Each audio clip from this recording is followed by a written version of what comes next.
सुकुड़ता budget, धन का उपयोग, बजट की अगर बात करेंगे तो स्मृति ईरानी जी आपने बड़ी सरलता से ग्राफिक पेश किए बजट को लेकर।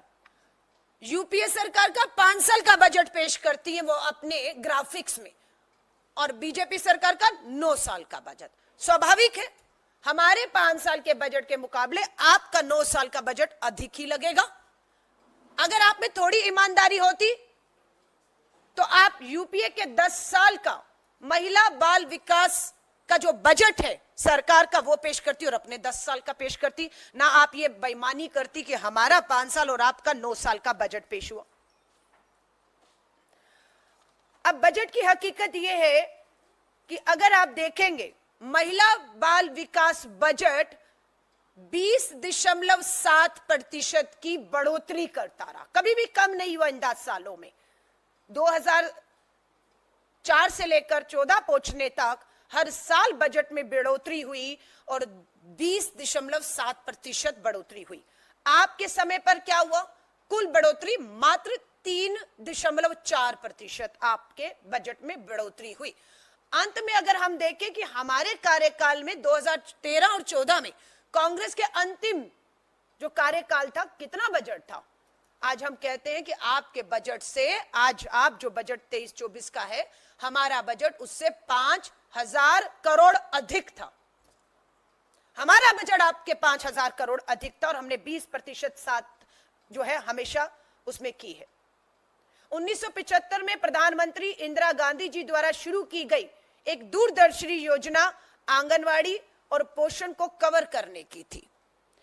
आंगनवाड़ियों को लेकर इन्होंने कहा 50 लाख रुपए का हमने आंगनवाड़ी जो पीड़िता थी जिनकी कोविड के दौरान सेवा देते हुए मृत्यु हो गई, 50 लाख बीमा कवर। स्मृति ईरानी जी यहां पर आप कोरा झूठ बोल गई। हम आपको चुनौती देते हैं, उन महिलाओं का जानकारी देश के सामने रखिए जिन्हें 50 लाख रुपया कोविड के दौरान बीमा का मदद मिला हो। सच्चाई यह है कि 22 जनवरी 2022 को पार्लियामेंट में जब आपसे सवाल पूछा गया कि कोविड के दौरान कितनी हमारी आंगनवाड़ी बहनें या हमारी जो दूसरी बहनें हैं कार्यकर्ता हमारी जो है उनकी मृत्यु हुई, उनको लाभ मिला, तो सच्चाई ये आती है government has no data on anganwadi worker who died due to COVID. ये तो स्मृति ईरानी जी आपने कहा था आपके पास किसी तरह की कोई जानकारी और डाटा है ही नहीं। जब आपके पास कोई जानकारी नहीं थी, कोई डाटा नहीं था, तो किन लोगों को आपने 50 लाख रुपया कोविड बीमा कवर दिया है? ये सवाल आप पर गंभीर उठता है। यहां पर भी हमें बहुत बड़े भ्रष्टाचार की खुशबू आती है कि कागज पे दिखाकर किन्हें बीमा दे दिया गया, क्योंकि सच्चाई ये है कि जो हमारी आंगनवाड़ी की कार्यकर्ता थी या हमारी हेल्थ वर्कर थी, उन्हें कोर्ट तक जाना पड़ा, उन्हें अपने घर के बर्तन, जेवर सब कुछ बेचना पड़ा ताकि वो अपने जान भी बचा पाए और अपनी जीविका भी बचा पाए और अपने घर को भी चला पाए। ये आपकी सच्चाई है। आजिम प्रेमजी यूनिवर्सिटी की रिपोर्ट को आप झुठला नहीं पाए हैं। जवाब मांग रहे हैं आपसे।